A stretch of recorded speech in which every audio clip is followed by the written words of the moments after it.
ഞാൻ എന്ത് ചെയ്യും മാതാവേ എന്നോർത്ത് ഞാനിങ്ങനെ കിടന്നുറങ്ങിയപ്പോൾ ഞാനൊരു സ്വപ്നം കണ്ടു. ഞാൻ വണ്ടി ഓടിച്ചു പോവുകയാണ്. ആ വണ്ടി തോട്ടിലേക്ക് മറിഞ്ഞു പോകുന്നു.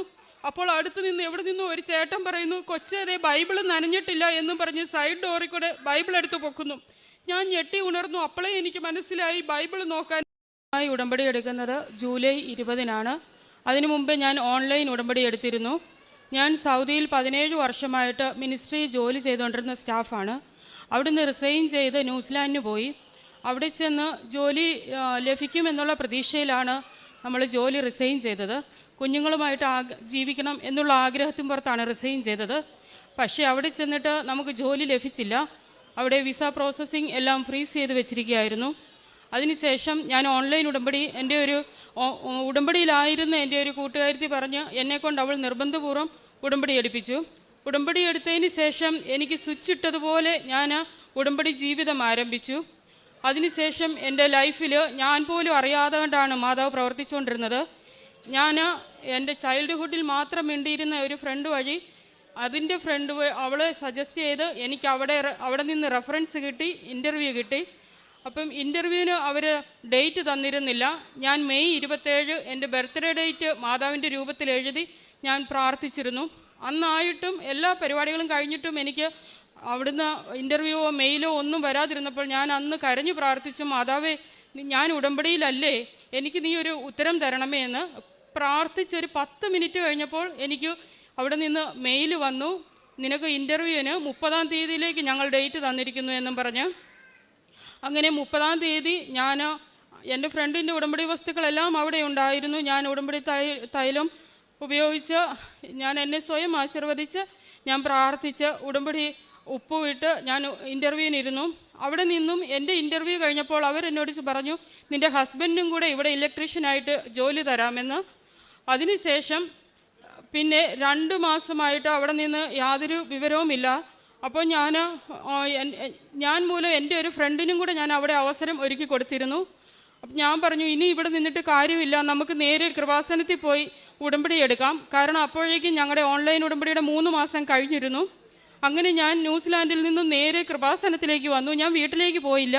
ഞാൻ ജൂലൈ 20-ന് ഇവിടെ വന്നു. ഞാൻ ഉടമ്പടി എടുത്തു.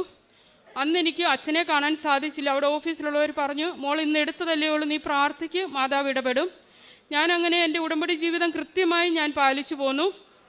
ഉടമ്പടി ജീവിതം പാലിച്ചുവെങ്കിലും എനിക്ക് പുരോഗതി ഒന്നും ഉണ്ടാകാഞ്ഞതുകൊണ്ട് ഞാൻ ഓഗസ്റ്റ് 17-ന് ഇവിടെ വന്നു.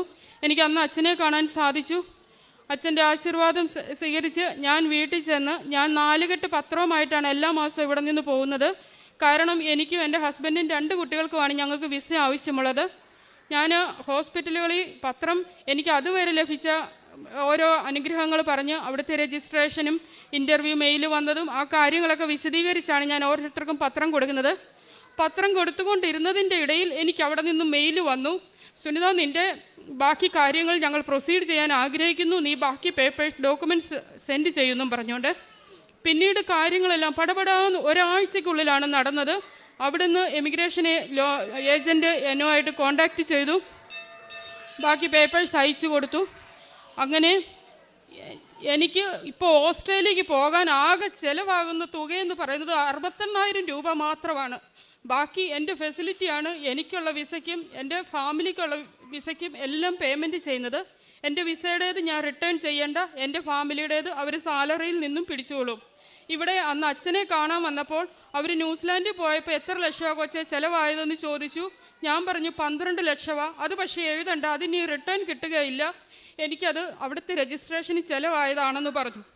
പക്ഷേ എനിക്കിപ്പോൾ 1 രൂപ എടുക്കാതെ കൊണ്ട് തന്നെ വെറും 68,000 രൂപ മുടക്കി എൻ്റെ മെഡിക്കലിനും ടിക്കറ്റിനും ചിലവായതിൻ്റെ ആ ചേട്ടനും കൂടെ എന്നോട് പറഞ്ഞു, കൊച്ചെ ഉള്ളത് തന്നാൽ മതി, ബാക്കി നിൻ്റെ സാലറി വന്നതിന് ശേഷം തന്നാൽ മതിയെന്ന്. 30,000 രൂപ മാത്രമാണ് ഞാനിപ്പോൾ ടിക്കറ്റിന് കൊടുത്തിരിക്കുന്നത്. അങ്ങനെ എൻ്റെ ജീവിതത്തിൽ എന്താണ് സംഭവിക്കുന്നതെന്നോ എങ്ങനെയാണ് ആൾക്കാർ ഇടപെടുന്നതെന്നോ എനിക്ക് തന്നെ അറിഞ്ഞുകൂടാ. എൻ്റെ ഈ ഉടമ്പടിയുടെ കാലസമയം എന്ന് പറയുന്നത് എൻ്റെ ജീവിതത്തിലെ ഏറ്റവും ക്വാളിറ്റി ലൈഫ് ടൈമാണ്. എനിക്ക് ജോലിയില്ല, 1.5 ലക്ഷം രൂപ സാലറി വാങ്ങിച്ചുകൊണ്ടിരുന്ന ഞാനിപ്പോൾ 1 വർഷമായി ജോലിയില്ല. പക്ഷേ ഞാൻ പറയുകയാണ്, എൻ്റെ ഈ 44 വർഷത്തിനുള്ളിൽ എൻ്റെ ഏറ്റവും നല്ല ക്വാളിറ്റി ലൈഫ് ടൈമിലൂടെയാണ് ഞാനിപ്പോൾ കടന്നു പോയിക്കൊണ്ടിരിക്കുന്നത്. അതുപോലെ എൻ്റെ ആധ്യാത്മിക ജീവിതത്തിൽ എനിക്ക് വളരെയേറെ ഇമ്പ്രൂവ് ആകാൻ സാധിച്ചു. ഞങ്ങൾ ന്യൂസിലാൻഡിലായിരുന്നപ്പോൾ 44 കൊന്ത എൻ്റെ ഏജിൻ്റെ 44 കൊന്ത ചൊല്ലി ഞാൻ സമർപ്പിക്കുമായിരുന്നു.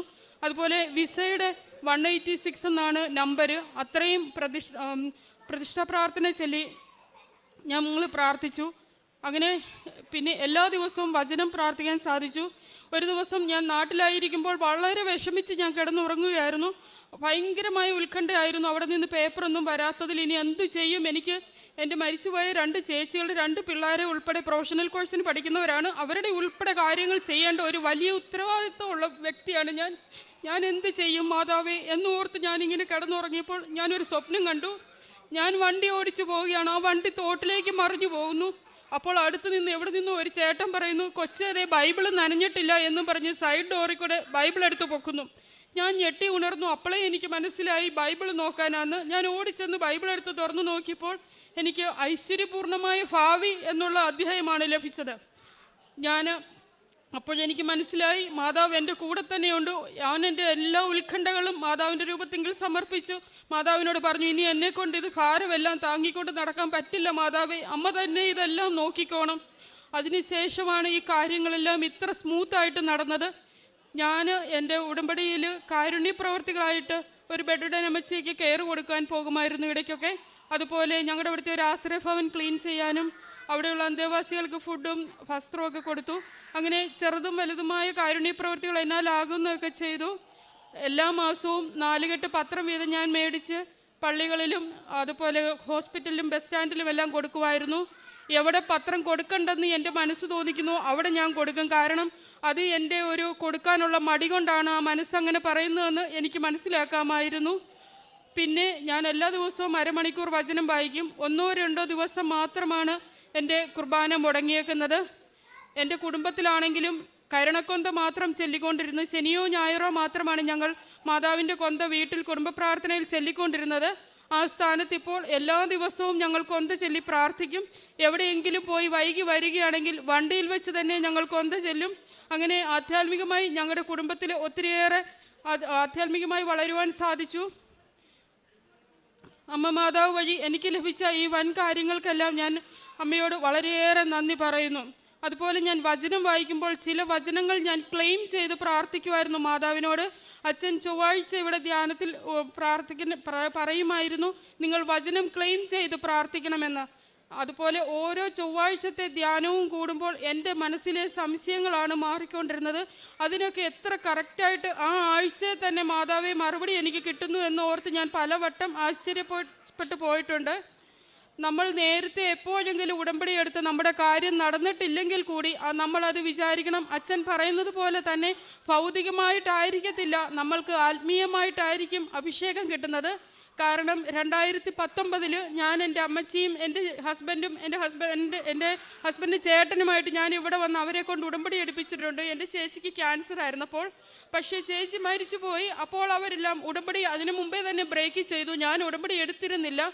ഞാൻ എൻ്റെ ഉടമ്പടി എടുത്തപ്പോൾ മാത്രമാണ് ഞാൻ അറിയുന്നത് ഉടമ്പടിയിൽ ഇത്രയേറെ കാര്യങ്ങൾ നമ്മൾ നല്ലപോലെ ചെയ്യണമെന്നും മാതാവ് നമ്മുടെ കൂടെ തന്നെ ഉണ്ടാകുമെന്നും. പക്ഷേ അങ്ങനെയൊക്കെ സംഭവിച്ചെങ്കിലും ഞങ്ങളുടെ കുടുംബം തകരാതെ കണ്ട് നോക്കുവാനായി മാതാവ് എന്നെ നിയോഗിച്ചിട്ടുണ്ടായിരുന്നു.